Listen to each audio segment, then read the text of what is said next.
What's up, guys? It's Coach Grant with First Down Training, and today we're going to be breaking down the pros and cons of a slide release, okay? So this is one of the more popular releases today. We're going to be talking about when you should use a slide release, when you shouldn't use a slide release, and some of the negative kind of like repercussions of using a slide release in the wrong situation. So I hope this brings you some value, but also, fellas, if you guys want a 2-month-long wide receiver gym bundle, check out that very first link in the description. It's 2 months worth of wide receiver gym workouts. So we start you out. The first month is our wide receiver original version 1 training program. Then the second month is the more advanced program. So it brings you on nicely, progresses you along, more intense workouts, harder workouts, and you'll see results faster. So again, check out that very first link in the description for a 2-month-long wide receiver gym bundle. Hope we get you guys on that soon. Let's get started. So you're looking at this slide release right here, this kind of like slide triple move. So now, big thing about the slide release and the thing that a lot of people don't coach is you got to have the knowledge of when to do this thing. You got to know when you got to use this slide release correctly, right? So what is he doing here? He's sliding out, right? Maybe he's working like kind of this outside release situation. You do not want to do this. So let's watch this release one more time. So he slides 1, 2, 3 and gives like a triple move, right? So he slides here. So he uses that front leg to push him out. Now, the pros of this slide release is a couple different things. This DB can be put in a very, very, like a spot where he's wrong either way he decides, right? He's going to be wrong if he comes at you. He's going to be wrong if he shuffles with you, right? So when I shuffle out and I use this slide release correctly and I get into this range, that's what I call this. You want to use this range to where that DB, he can either do one of two things. He can either shuffle with you and try to watch those hips and be disciplined, or he can lunge at you. But if he's going to try to get hands, he has to move off this platform. And when he lunges, when this DB lunges forward and he leaves his feet behind, he's off balance. I could swat those hands and go. So that's one of the main pros about a slide release is that it can change the tempo with the DB. You could slide him off that platform. You could slow his feet down, but also you put him in a situation where he has to make a decision. He could either shuffle with you or he could lunge at you because you stayed in this range to where if you were to slide right here, like let's say this receiver slid, but he got super close to this DB, he could still get hands and still stay on that platform and still shuffle with you. And then you almost cover yourself. So when you could stay in this like 45-degree angle range where you slide, then you could give him a 1, 2, 3, and you give him a little head and shoulder fake and you actually throw your hips. That's guaranteed separation if you run this correctly, right? You slide him out, get him to slide with you. You actually sell with your upper half, actually sell with your hips. That can move him off this platform. Now, the mistake that a lot of guys will make is they'll do this. They'll do this slide. They'll do these 1, 2, 3-step moves. Then they'll run up, then they'll run a post, or they'll go post and then run a corner. They'll run a comeback. It takes too damn long. That's the problem. That's one of the main negatives of using this slide release that everybody loves to point out to. Everybody loves to point out, oh, that takes too long. Oh, quarterback's not going to have enough time to work that. You got to know the situation and you got to know the read, right? In this case, what route is he working? He's coming off here. He's doing a slide, 1, 2, 3, and then he's pushing up vertical just straight to the outside, running a fade, right? So if he's running a fade on this is a perfect situation to use this slide release, right? Because the quarterback, if it's a quick game fade, like let's say it's maybe like you're on the goal line, like 10, and that quarterback's just going catch, throw, throwing it, that's probably not the time to use this slide. But let's say it's like third and, you know what I mean, whatever. Let's say it's like third and something. We're going like a 4 verts play where it's a 3-step game for the quarterback or a 5-step game for the quarterback. That's when you could give some time, give him a move, get out there, because this quarterback's going to want you to get downfield, okay? Because we're trying to let this thing go. We're trying to send this thing over the top. So you got to know the correct situation to use this slide, okay? Let's watch the thing again full speed one more time. Then we're going to talk about a slide release when you got to run a slant. So he slides, gives that move, triple step move. Great job getting separation and pushing up vertical, okay? So the main pros, you force the DB to make a decision, and you could slide that DB, change the tempo, and slow his feet down. Those are the main situations. Those are the main pros of working this slide release. Now we're going to talk about some of the negative aspects of the slide release, okay? So now, with this slide release, we're going to be looking at this kind of like CeeDee Lamb route right here. Now, he's running a slant, right? Now, the negative of the slide release, like we talked about, people don't use it correctly. They don't use it in the right situation. They don't use it when, you know what I mean? They don't use the slide release when the play calls for it. So like, let's say it's this concept. Let's say it's like a double slant concept, right? Where the quarterback's reading like this guy, the flat defender. If he crashes down, you hit the first slant. If he backs up, he hits this slant, right? So now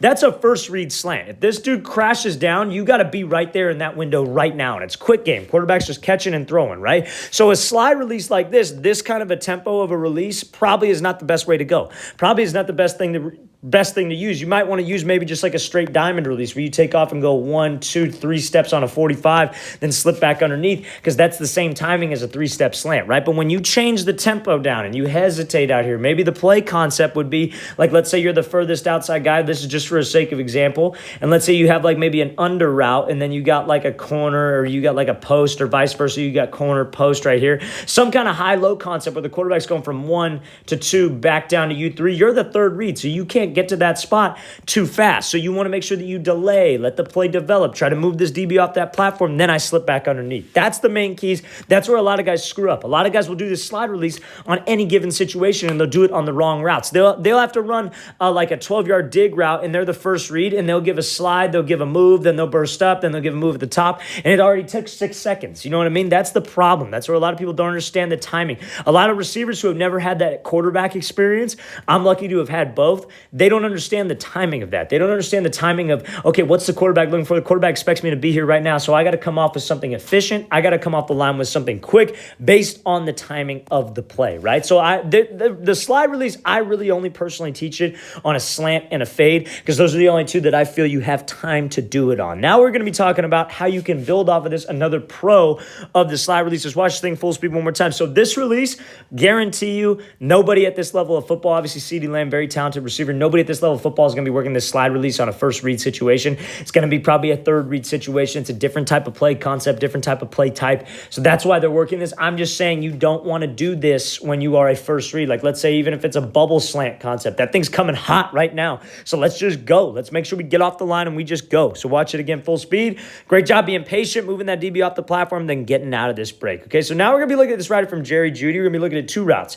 2 in-game routes right there, where he just does the exact same release that we were talking about. So we come off the line here, give this little slide to the outside, and then he gives him this just 1-2. We get that DB to turn his hips, and then I slip back underneath. Now, the one thing that I wanted to focus on right here is how you can build off of this slide release. So that's another pro of using this slide release. You could build into a lot of other different releases that will help you on like those longer routes that we talked about, like a comeback, dig, post, where you got to get downfield quick, timing route, how we can build off of this. So you see how Jeudy goes here, gives a little hesitation, skip, gives that break, gets that DB to turn his hips, and then same thing in game. That DB's fully committed with his hips, and he's able to just break this thing off and slip back underneath, right? So now imagine if he was here and we got this DB with this over and over again. I slid to the outside, got his hips to turn, I made this break, then I slip back underneath, and let's say I start catching this thing. Let's say I start getting a lot of receptions, or let's say I'm backside of the play, but I've been working this over and over again to make that DB feel it. The next time that he sees you come off the line with this like kind of skip right here,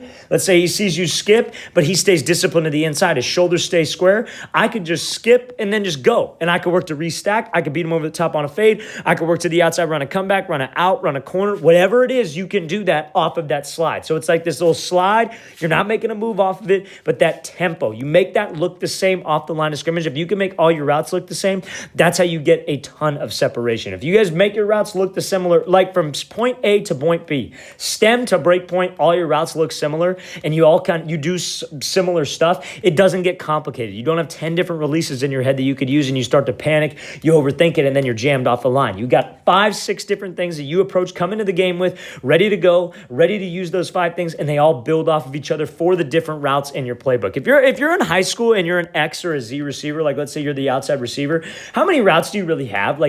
Maybe 7 that you consistently run, right? I know it's not as many routes that are on the route tree, but again, like a lot of offenses are different, and especially in air raid systems, you're going to be running a lot of slants, a lot of fades, a lot of comebacks, a lot of maybe digs and posts. You know what I mean? That's really kind of pretty much it. Like 7 to 8 types of routes. Like you'll probably be going 9 at the absolute max.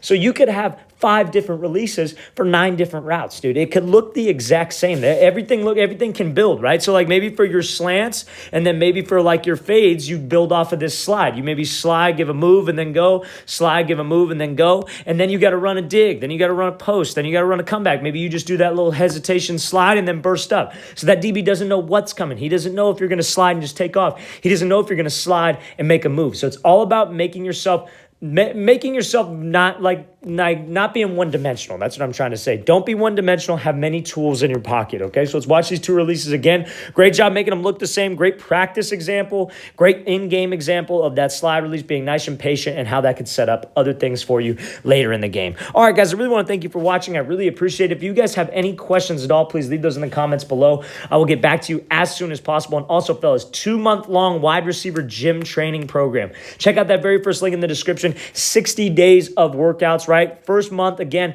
more like version 1 wide receiver gym program that we were offering for a long time. And now the newly released version 2 wide receiver gym program 2.0, the more advanced workouts, see faster results, discounted price as well. Check out that very first link in the description. Hope we get you guys on that soon. I'll see you guys next time.